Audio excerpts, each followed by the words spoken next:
Ezequiel 47, a partir do primeiro versículo.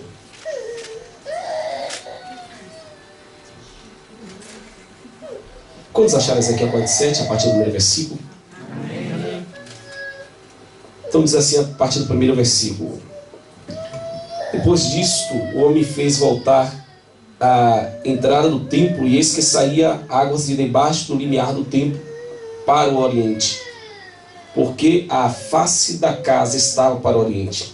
As águas vinham de baixo, do lado direito da casa, do lado sul do altar. Ele me levou pela porta do norte e me fez dar uma volta por fora, até a porta exterior, que olha para o oriente. E eis que corriam as águas do lado direito. Saiu aquele homem para o oriente, tendo na mão um cordel de medir. Mediu 1000 côvados e me fez passar pelas águas, águas que me davam pelos tornozelos. Mediu mais 1000 e me fez passar pelas águas, águas que me davam pelos joelhos. Mediu mais 1000 e me fez passar pelas águas, águas que me davam pelos lombos. Mediu ainda outros 1000, e era já um rio que eu não podia atravessar, porque as águas tinham crescido, águas que se davam a passar a nado, rio pelo qual não se pode passar. E me disse: viste, filho do homem? Então me levou e me tornou a trazer à margem do rio. Tendo eu voltado à margem do rio, havia grande abundância de árvores, e do outro lado. Então me disse: estas águas saem para a região oriental, descem a campina, e entram no mar morto, cujas águas ficarão saudáveis. Toda criatura vivente, que vive em enxames, viverá por onde quer que passe este rio, e haverá muitíssimo peixe. E onde chegar estas águas, tornarão saudável as do mar, e tudo viverá por onde quer que ela passe. Junto a ele se acharão pescadores, desde Engede até Englaí. Haverá lugar para se estender redes. O seu peixe, segundo a sua espécie, será como o peixe do mar grande, em multidão excessiva. Mas os seus charcos e seus pântanos não serão feitos saudáveis, serão deixados para o sal. Junto ao rio, as ribanceiras, de um lado ao outro lado, nascerá toda sorte de árvore, que dará fruto para se comer.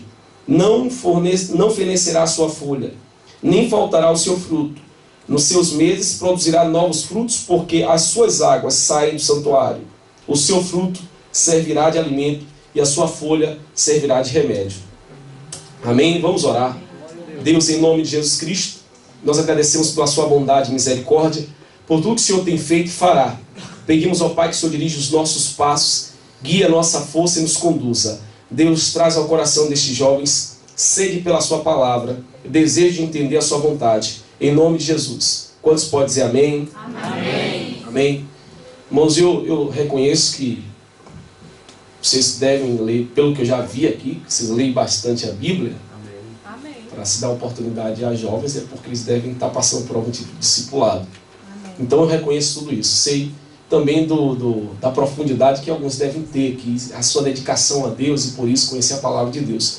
Mas também você reconhece comigo que o nosso tempo digital tem tirado de nós muita coisa boa. É verdade. Com isso também, o conhecimento aprofundado da palavra de Deus. É verdade. A nossa época é uma época difícil. Aliás, nunca foi fácil servir a Deus. Porém, os concorrentes vão a cada vez aumentar. Os métodos para levar o homem ao pecado, eles podem até mudar, mas o intuito é o mesmo: caminhar jovens ou pessoas para o inferno, para longe do Pai. Sendo que eu sei das dificuldades de alguns, eu preciso, diante de pregar, preparar você para aquilo que você vai ouvir. E assim será. Eu lembro-me de um jovem que ele disse que tinha dificuldade para ler a Bíblia, mas toda vez que ele tinha dificuldade para dormir, ele lia a Bíblia. Ele era filho da obreira da minha igreja lá no Brasil. Ele disse que a Bíblia era um consonífero. Ele lê e se arrebatado ao terceiro céu, segundo ele diz lá. E eu sei que isso pode ocorrer com muitos de nós. Eu reconheço que muita gente não lê a Bíblia porque não quer.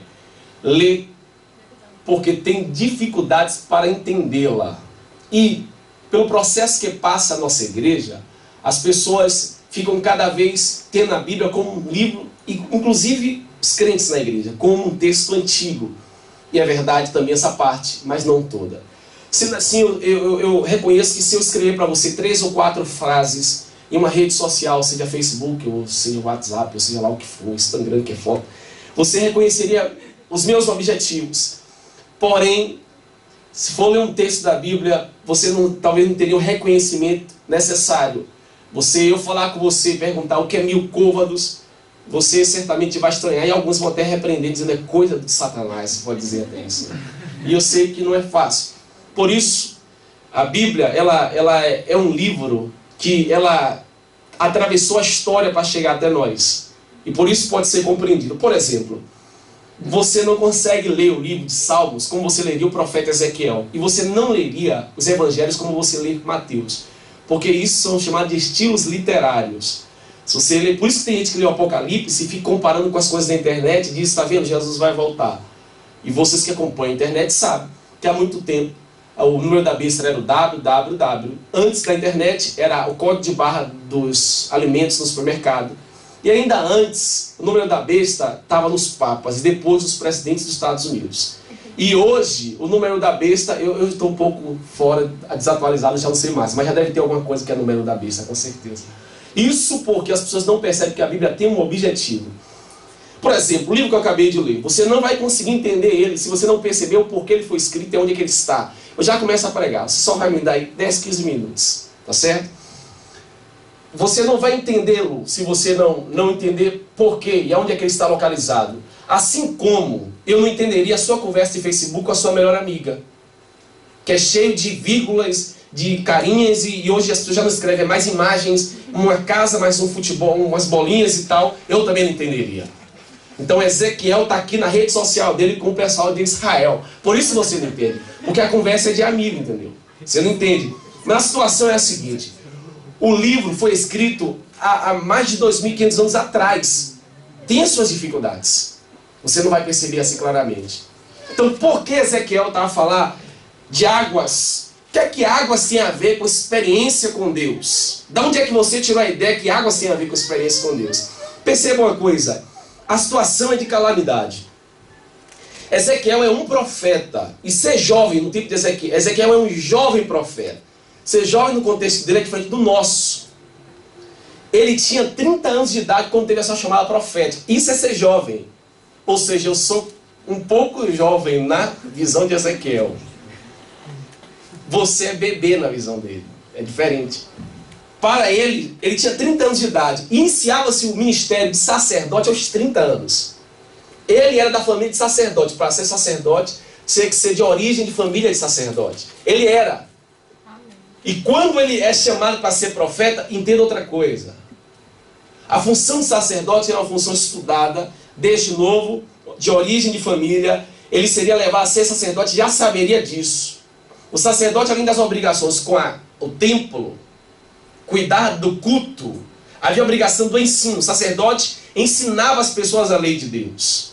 Só que o profeta, ele era alavanca de urgência. O profeta não ficava no templo a ensinar. Ele era alavanca de urgência.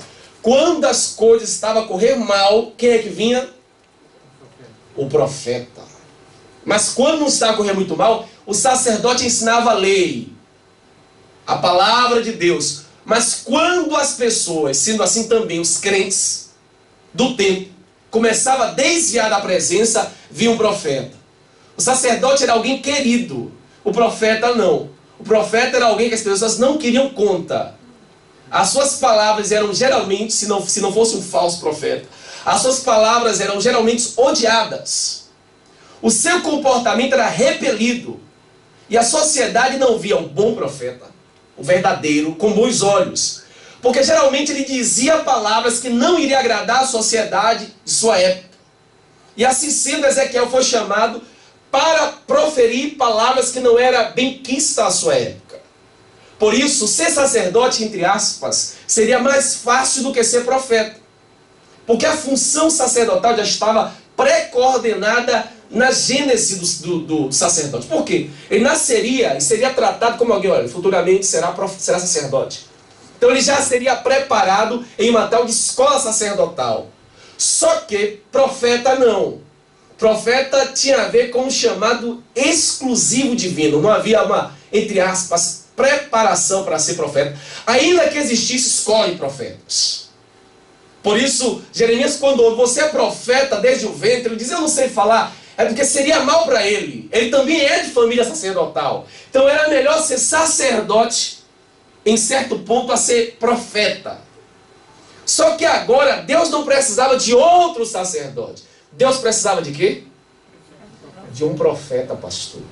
Porque a geração estava corrompida. Então Deus queria não um sacerdote agora. Porque já havia muitos. E além de tudo, muitos estavam a se desviar da presença. Ele precisava de um profeta.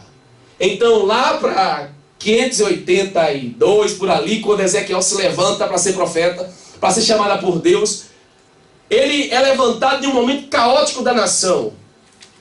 Jeremias, que é outro profeta de origem sacerdotal, já profetizava dizendo, Deus irá destruir Jerusalém. Só que os falsos profetas diziam, não, Deus não vai fazer isso. Porque Deus não quer fazer isso. Deus só quer o bem para a nossa nação. Só que Ezequiel dizia, não, Deus vai destruir a nação. Nesse momento, invade, eu já vou pregar, só vou colocar você dentro do texto. Nesse momento, quando Ezequiel está a se levantar com 30 anos, Jeremias já está a profetizar há muito tempo. Então, como diz o popular, o pepino já estava a ser descascado quando aparece lá o Ezequiel. Só que ele chega em um momento em que o pepino não estava completamente descascado, entendeu? Então a sujeira precisava de mais gente para fazer a limpeza. Quando ele chega para profetizar, a Babilônia estava para invadir a nação. Invade e faz a primeira, são 3 invasões.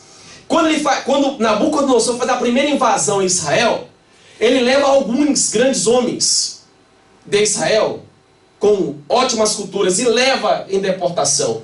Nesse meio, Ezequiel ainda não vai.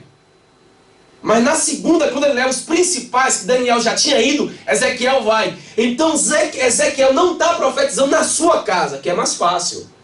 Ezequiel está a profetizar fora de sua casa, exilado. Só que não está tudo mal, porque Jeremias profetizou dizendo que era para as pessoas que foram levadas em escravidão, cativeiro, formar família no cativeiro. Só que as pessoas estavam a se desviar. E o que eles queriam ouvir? Uma palavra que agradasse os seus ouvidos. Mas profeta nem sempre diz o que vai agradar as pessoas. É verdade.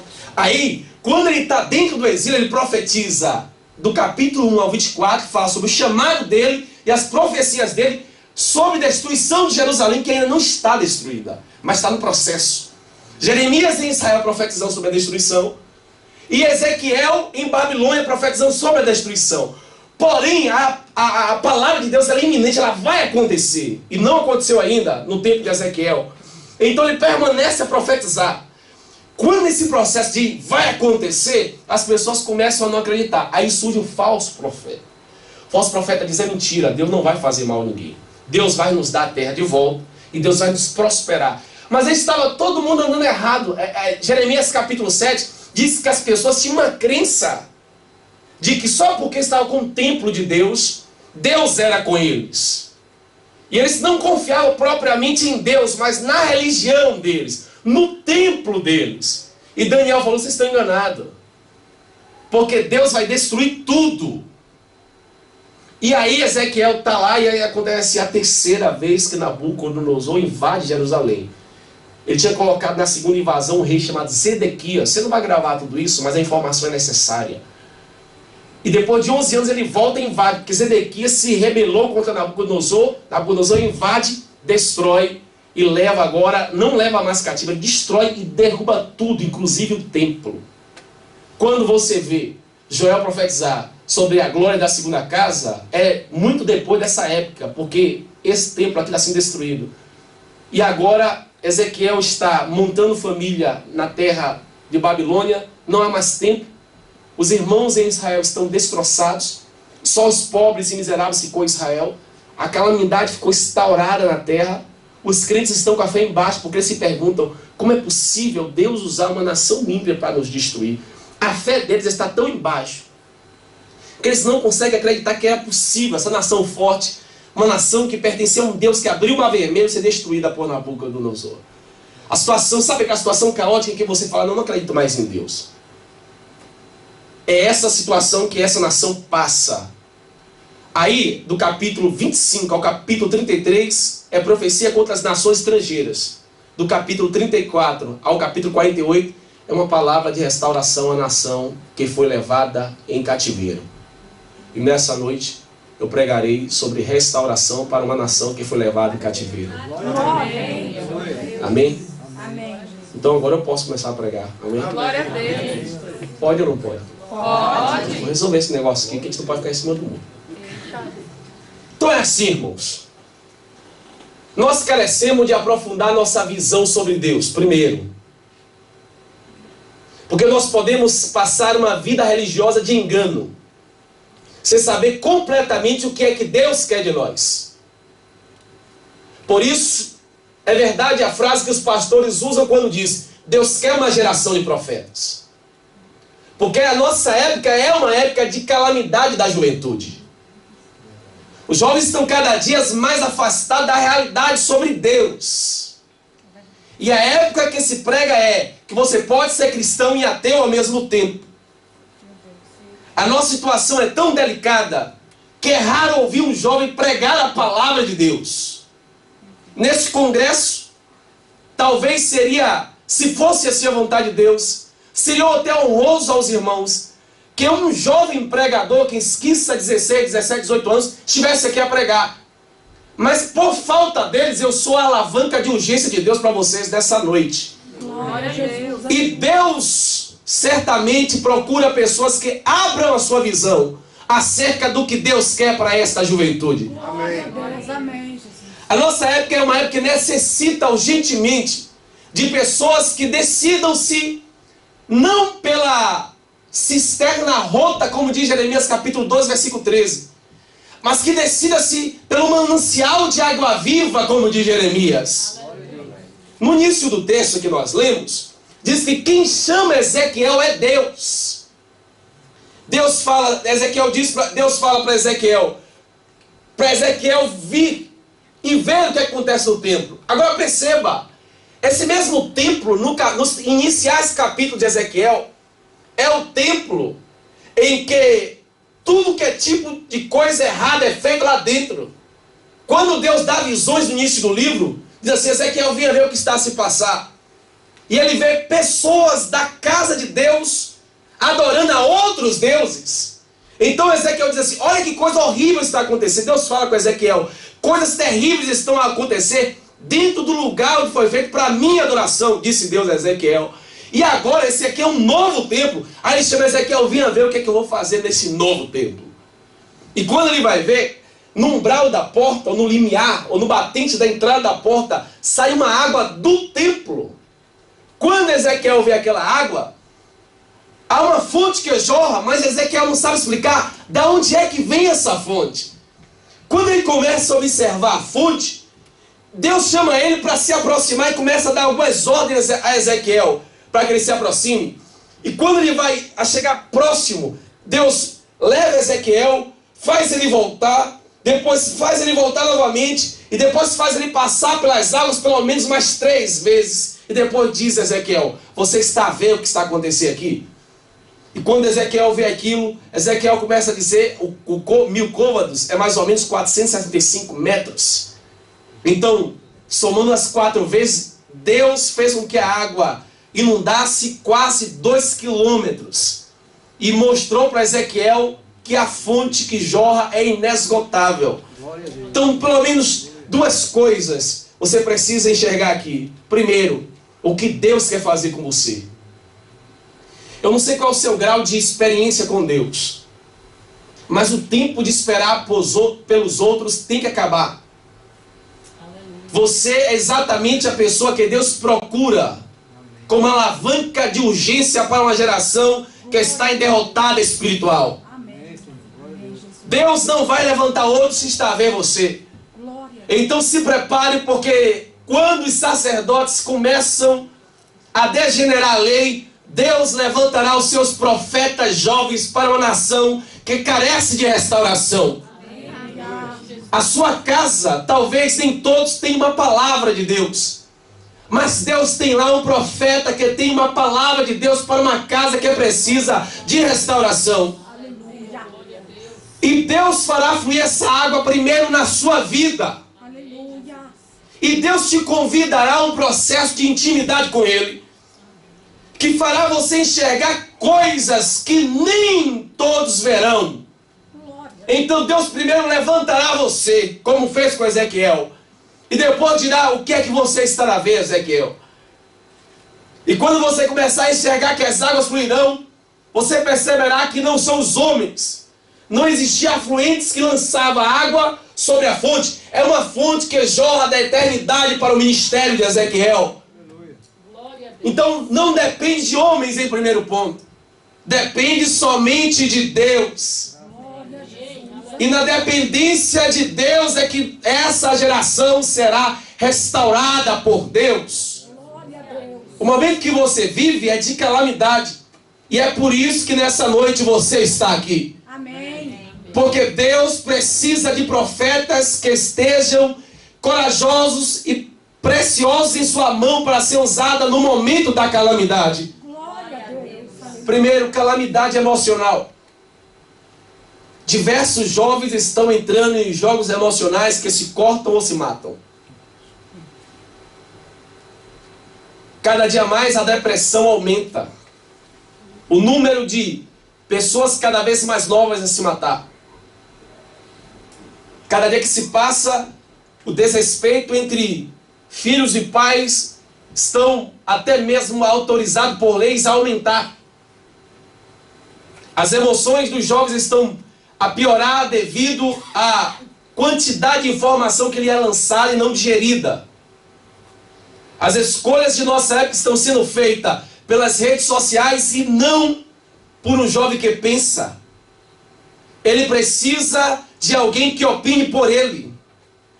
E aonde é que fica uma geração que aceitou Jesus e que precisa tocar a trombeta para que as pessoas ouçam que Jesus está presente e irá voltar? Por isso nós precisamos de uma palavra que traga restauração emocional. Segundo, nós precisamos de uma palavra que traga restauração social.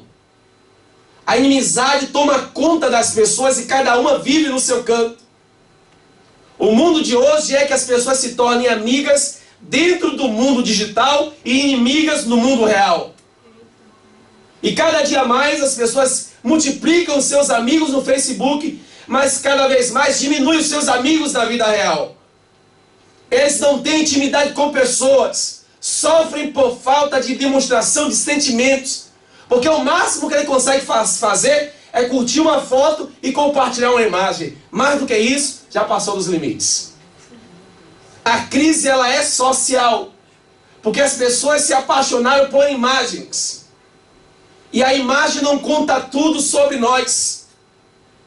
Até ser profeta por imagem virou moda. As pessoas conseguem dizer que estão pregando a palavra no culto em casa.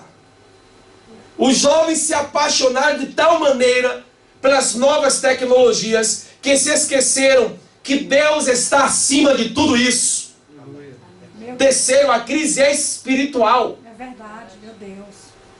Porque nesse negócio de que eu vou para o monte orar, se você curtir, eu vou te abençoar, tirou as pessoas de estar de joelho na presença de Deus.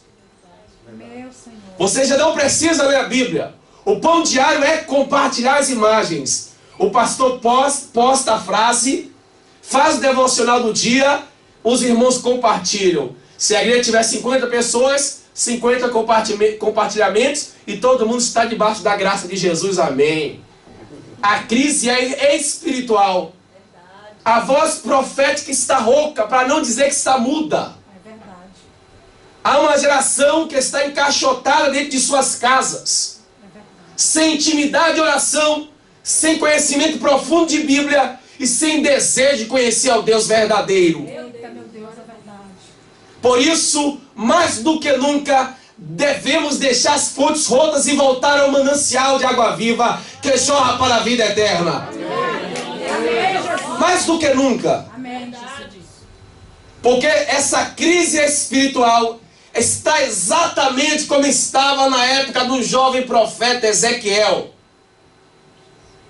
Então não seria demais nem anacrônico falar que Deus traz-nos um rolo para pôr em nossos lábios que talvez seja como mel na boca, mas o efeito dele será amargo. Meu Deus. Porque Jesus disse que os crentes seriam odiados pela sua palavra, pela palavra que eles iriam pregar. É verdade. Por isso, quando digerirmos a palavra de Deus, será como mel nos lábios. Mas o efeito no estômago será amargo. Mas ainda é pior. Para uma geração que ama a cebola do Egito, o maná já não faz mais sentido. Porque elas começam a degustar cebola do Egito há muito tempo. Então, quando Deus as tira do cativeiro e vem as privações e as provações, elas querem de volta saborear cebola do Egito, mesmo sabendo que Deus tem maná do céu todos os dias para ela. É preocupante ainda mais, porque isso não está atingindo o meio adulto, isso está pegando a fonte, a juventude. E uma juventude com crise espiritual será uma igreja no futuro com crises espirituais. E a crise chegará ao ministério. Porque quando o pastor se for, quem será o futuro pastor? Quando o diácono não puder, quem será o futuro diácono? Já que a geração está apaixonada por cebola do Egito. Eles querem voltar, eles querem retornar no caminho. Mas Deus nos chamou para ser profeta de uma geração que morre. E essa fonte que Jó está a jorrar nessa noite, para nos despertar que Deus nos chama. E esse rio que jorrou em Ezequiel, jorrará ou jorra em nosso meio. Mas aqui está a questão. Deus chamará você para uma intimidade, para caminhar primeiro. Porque nos primeiros 465 metros, era no tornozelo. E ele andava, e o anjo, talvez, o homem que ele tinha na visão, o guiava. E ele dava passos com Deus. E dizia, não, tá bom aqui, eu consigo caminhar. Só que Deus manda mais 465. E vem ao joelho, ele fala, não, tá bom, eu consigo com dificuldade caminhar. Só que depois Deus manda mais 465, e agora já está nos ombros. Diz, já não está assim tão bom, mas eu ainda consigo. Mas depois Deus decide inundar ele. E ele diz, agora eu já não consigo mais. Agora Deus está no negócio. Porque quando as forças humanas acabam, aí Deus começa a agir. Então, eu consigo enxergar uma coisa. Glória a Deus. O exército mais fraco do mundo da mão de Deus é o povo mais poderoso. Por isso a sua juventude não é desculpa para ser usada por Deus. A sua fraqueza não é desculpa para ser usado por Deus. Você só precisa permitir, primeiro, ouvir a voz de Deus. Se Deus te chama para caminhar com Ele, vai. Quando você não suportar mais, aí é Deus que vai tomar conta. Ezequiel disse, agora só pode atravessar esse rio a nado. É exatamente o que Deus quer. Que nós atravessemos a sua presença a nado. Aleluia. E quando ele se aproximava mais de Deus, ele tinha aquela visão de que agora é profundo demais para mim. Aí começa a vir o efeito. Primeiro eu disse aqui para você o que é que Deus quer para você. Segundo, o que é que Deus vai fazer por meio de você. Depois que as águas começam a fluir, todo aquele deserto que eu preparei vocês na história de Ezequiel começa a sumir. Por quê? Aonde a água passava, ela deixava marcas. E não era uma marca de uma inundação simples. É que a terra era improdutiva. E aqui é visão. É metafórico. Era improdutivo. Então, o povo vivia improdutivamente. A nação estava ressequida, como disse o Vale dos Ossos Secos. Espiritualmente eles estavam decadentes, politicamente decadentes, emocionalmente decadentes. Então a palavra aqui agora é de restauração para a nação em decadência. E o rio traz essa mensagem que Deus pode restaurar. Como diz o salmista, há um rio que flui da cidade de Deus, que alegra a cidade de Deus. Quando o rio passa, as decadências vão sendo sanadas.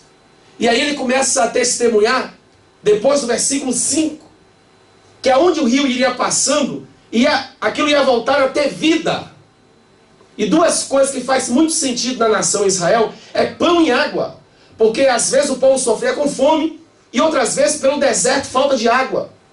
Então em Israel não se comia por se comer, se comia pela necessidade. A água era bênção, a chuva era uma bênção divina.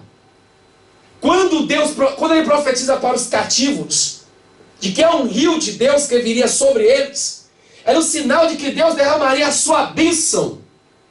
Mas como é que eles enxergariam isso se a situação é de decadência? Só poderia enxergar quem tivesse visão de Deus e fé para isso.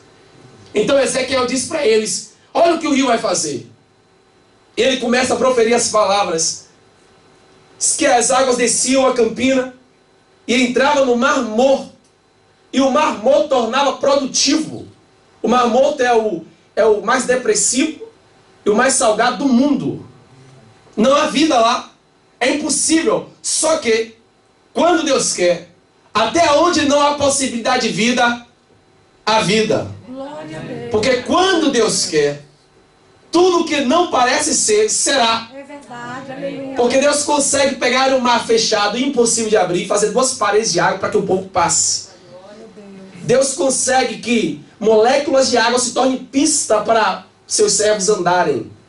Deus consegue fazer com que muralhas caiam perante o seu povo ao processo de gritos. Por isso, tudo aquilo que para os homens é impossível, para Deus é possível. Então o Mar Morto, quando em contato com os rios de Deus, começa a ter vida. Não só isso, a parte lateral do rio começa a florescer árvores. E não só árvores, ela começa a ter folhas. Não só folhas, elas começam a produzir frutos. Não só isso, as suas folhas tinham efeitos medicinais. Tudo isso é símbolo. O que Deus queria dizer é que agora, o lugar que era só deserto, primeiro, teria um efeito de cura para as pessoas. Segundo, aquilo que era infrutífero viria a produzir mais. E terceiro, tudo que tivesse contato com esse rio viria a vida. Eu não sei como é que está o seu processo de vida, intimidade com Deus, mas eu sei que muitos jovens, há muito que já está longe de Deus na sua vida espiritual. Mas hoje, a palavra que está sendo ministrada à sua alma é como um rio enviado de Deus para esta congregação. E aonde houver improdutividade, hoje vai passar a produzir. Amém, Jesus. Aquilo que um dia não foi útil, tornar-se-á útil para a glória de Cristo. Por isso nós precisamos ter o contato com Jesus, que é o fonte da água viva. E aquilo que para você foi simplesmente um caos, Deus te chamou para pregar uma palavra de restauração em meio ao caos. Glória a Deus, aleluia. Para essa nação que está em desgaste, necessitando, para uma geração que está necessitada de uma palavra que seja restauração, é você que Deus vai usar. Meu Deus, aleluia. Deus não vai levantar mais um sacerdote. Deus vai fazer de cada sacerdote um profeta. Glória a Deus. Por isso, nesse momento, Deus precisa da sua palavra de urgência. E quem será que Deus vai usar para trazer esse processo de restauração? É você. Glória a Deus. É você a pessoa que Deus vai utilizar para esse processo de restauração. Aleluia. Você não espere que seja a pessoa que está do seu lado. Não adianta fazer que nem Jeremias. Eu ainda sou criança. Não adianta falar que nem Jeremias, mas eu ainda nem sequer sei falar. Não vai adiantar falar que nem Moisés, eu sou pesado de língua. Se Deus apontar para nós, você vai ter que ir. Nós teremos que ir. Aleluia. Se Deus enxergou você, você pode ser até aborrecente. Vai ser você que Deus vai usar. Seja você quem for. Porque Deus não vê como o homem vê. Quando as pessoas estão enxergando não há futuro, para Deus ali está um grande projeto para o futuro.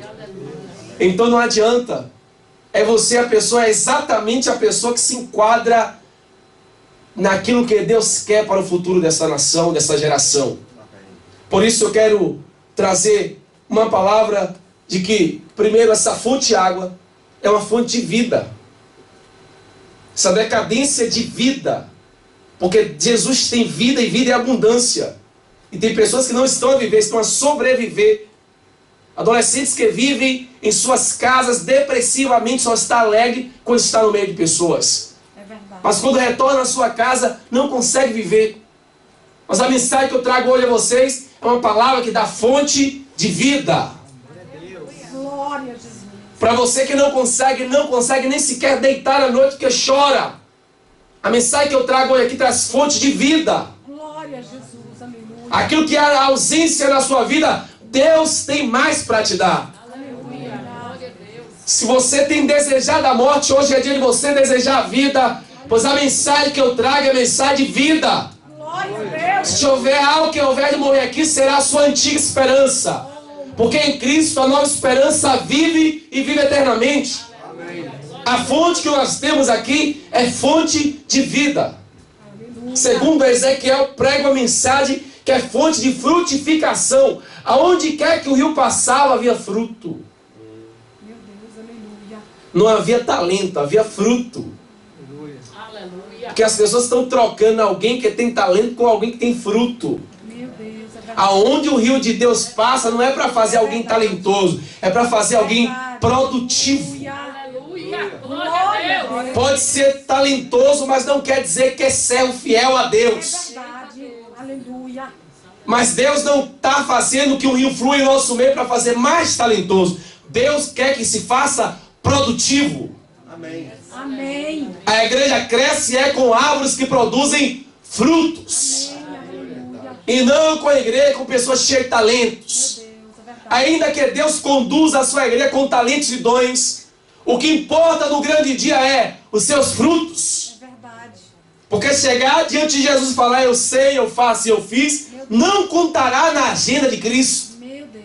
O que contará é, se a árvore é uma laranjeira, terá que dar laranja. Meu Deus, aleluia.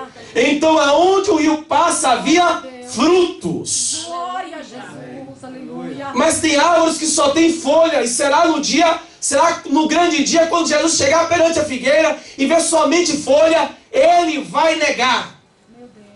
Porque Deus procura muito mais do que aparência. Deus procura frutos. Glória a Deus. Aonde quer que o rio passava, havia frutos. Oh, Jesus, aleluia. Primeiro, fonte de vida. E segundo, fonte de frutificação. Aleluia.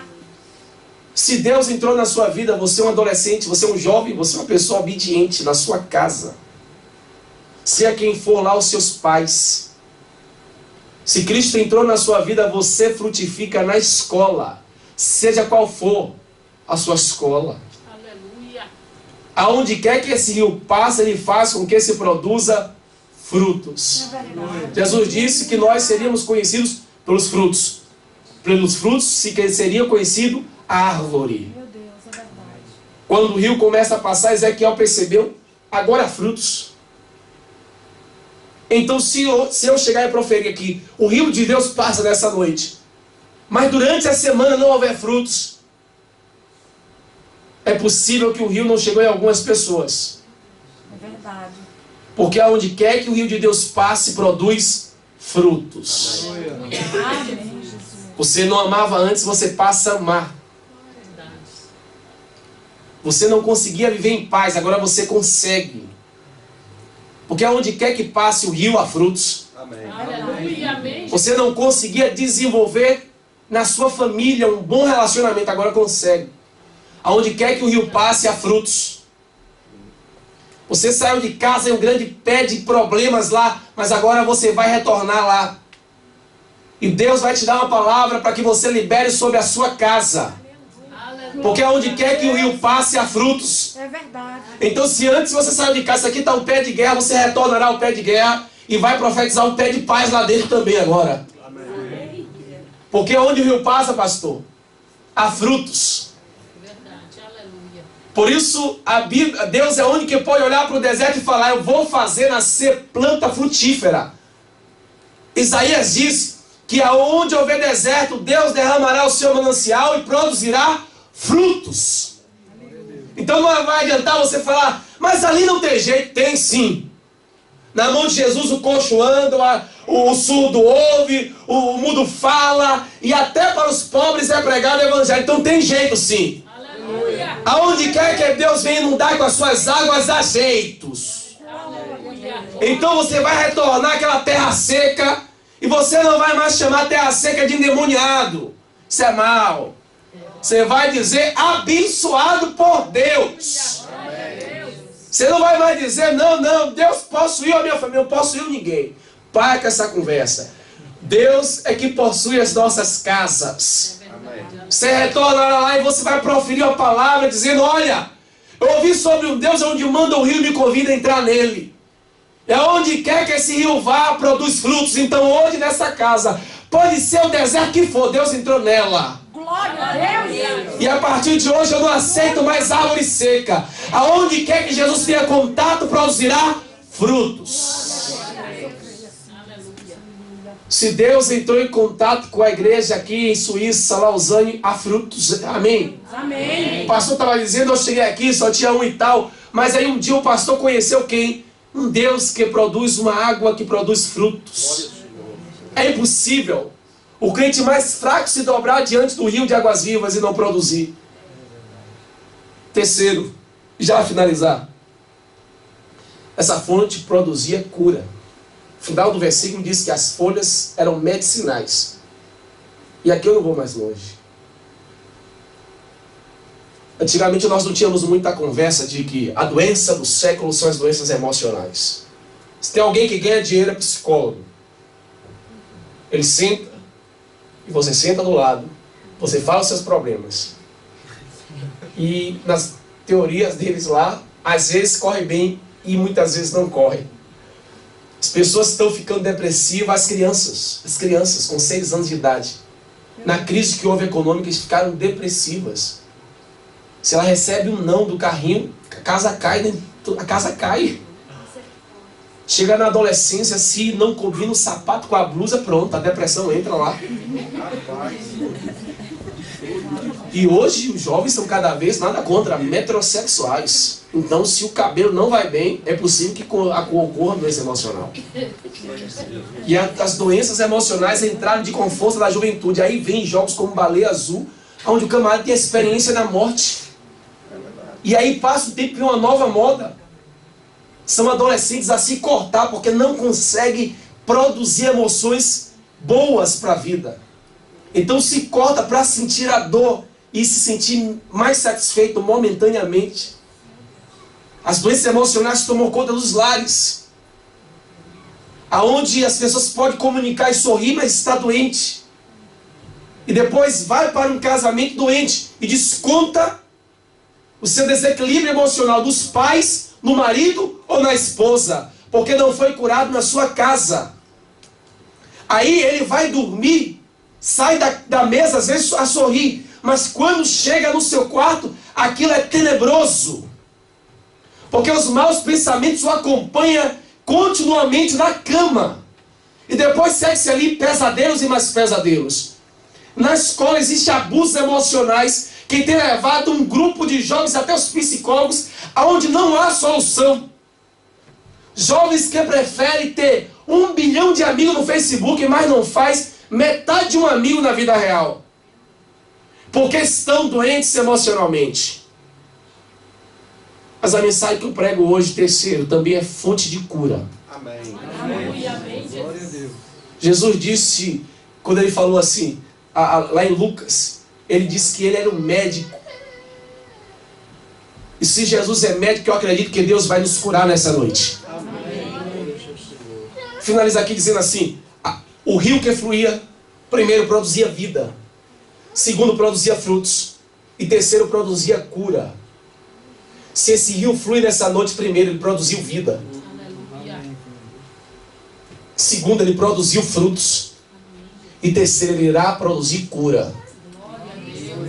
Eu realmente não deito com você, não vivo com você, não compartilho dos seus segredos. Mas eu vim aqui debaixo da mão de um grande Deus que compartilha os seus segredos, compartilha as suas dúvidas e conhece a sua vida. Se eu estou na postura de como Ezequiel esteve, eu também vou profetizar sobre terra seca. E se houver pessoas em qualquer tipo de doença, esse rio que fluiu em mim fluirá também em você.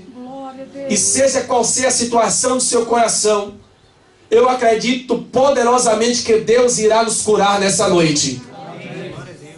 Se você tem contendido consigo mesmo acerca dos seus problemas emocionais, você não vai carecer de ter que parar em uma mesa de consultório. Você não terá que parar em um divã de consultório para saber o que é que eu faço para sair disso. Porque hoje eu trago as boas novas de longe. A palavra de restauração que Deus tem para nós é: Jesus pode curar as suas emoções. Jesus pode curar você quando você tem desejo de morte. Jesus pode curar você da palavra maldita pelos pais. Jesus pode.